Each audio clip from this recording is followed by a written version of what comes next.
how scarce in others. And when it's scarce, how much it costs in terms of human toil and trouble, as well as money.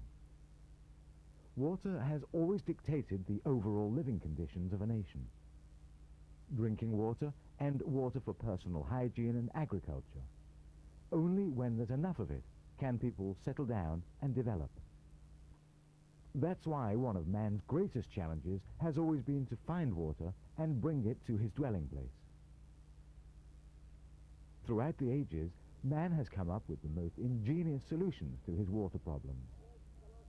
Hundreds of years ago in Afghanistan, people built a water system that went through the mountains and hills. A cleverly built network of canals brought water to the inhabitants.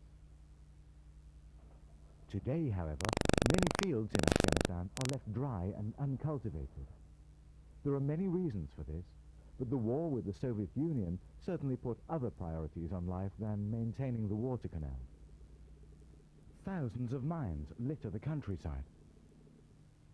The war is still not over, although lately most of the fighting has been concentrated around the capital, Kabul. The UNDP has been present in Afghanistan throughout the war. As you can imagine, the war made administration pretty difficult. UNDP eventually decided to set up an administration office in Pakistan, which could coordinate activities in Afghanistan. This meant that the work could continue. Great effort was made to share the assistance equally between government and Mujahideen-controlled areas. There is a great demand for the UNDP-funded programs in many of the peaceful areas. The decision to keep the program running has borne many fruits, and the results are impressive. More than 2,500 kilometers of the irrigation canals have been repaired and improved, and almost 400,000 hectares more land has been irrigated. This has resulted in an additional annual production of 180,000 tons of grain. For generations, Afghanistan has been a relatively poor country, and the wars of the last 15 to 20 years have not exactly improved living conditions for the people living there. Rebuilding their houses, villages, country, and their lives is an enormous task. On the other hand, it doesn't take long to build a house in an Afghan village. Mud bricks are dried in the sun. These are used to build the walls, which are then covered with mud plaster. A man can produce about 200 bricks a day, and you only need 1,500 to build a small house. But water is scarce, and the limited resources have to be divided and distributed very diplomatically and carefully in order to avoid new conflicts. UNDP-funded programs are contributing to the peace process in several ways. UNDP stresses that rehabilitation and peacemaking must go hand in hand. The one is dependent on the other. The act of rehabilitation in itself builds stability and hope for a peaceful, constructive future. For such a program to be effective, it's important to respect local customs. UNDP respects the Shura. Roughly translated, the Shura is the traditional Afghan decision-making process which dictates how decision-makers are chosen and describes the decision-making process itself. Local leaders are reminded or taught that issues can be resolved and positive results achieved through peaceful discussions. The central part of Afghanistan consists of high plateau and rugged mountains. The landscape is very dry and barren, with not much vegetation to speak of. Most of the country's infrastructure has been destroyed. Roads and other forms of communication are in desperate need of repair. There's no postal system, and the list goes on. But wherever UNDP has been allowed to help the local people build for the future, it's usually the water systems that get first priority. Water reservoirs are built as high up in the mountains as possible. Water dividers, built at different levels, direct the water down to the various villages and farms.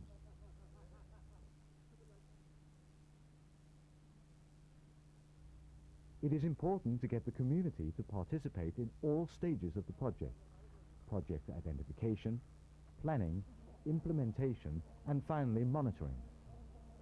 This creates a feeling of ownership, resulting in proper management and maintenance. The current UNDP-funded program reaches every province in Afghanistan.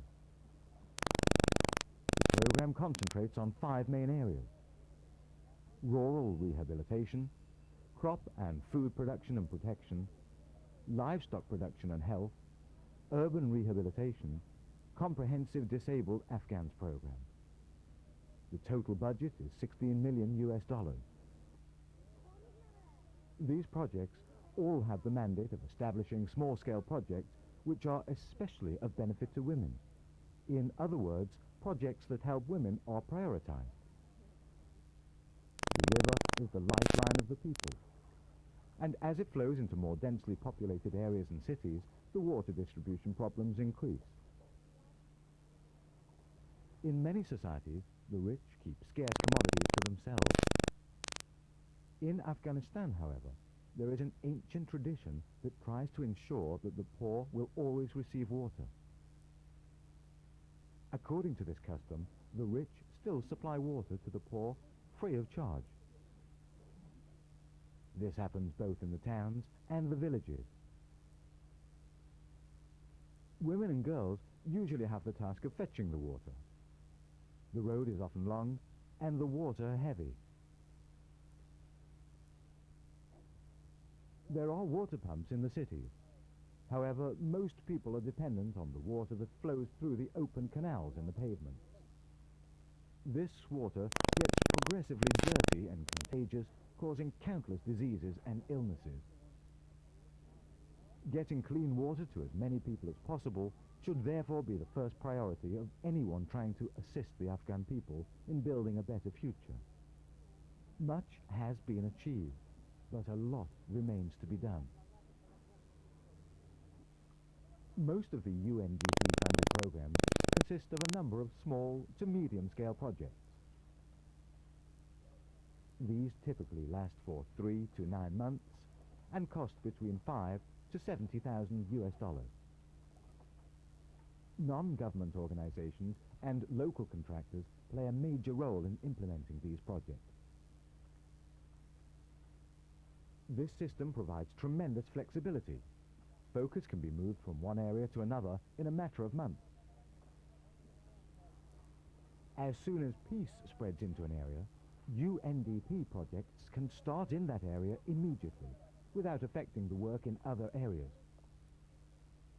This organizational method also makes it possible to implement a larger number of additional projects, as funds become available, without having to increase the amount of staff required in central management. UNDP-funded projects are currently being carried out all over Afghanistan. However, due to lack of funding, we are not reaching as many people as we would like. Should more funding become available, we have the capacity to reach out to double the amount of people without spending much more on administration. UNDP feels the time is ripe for a broader and more united effort to help Afghanistan rehabilitate her society and recover her economy.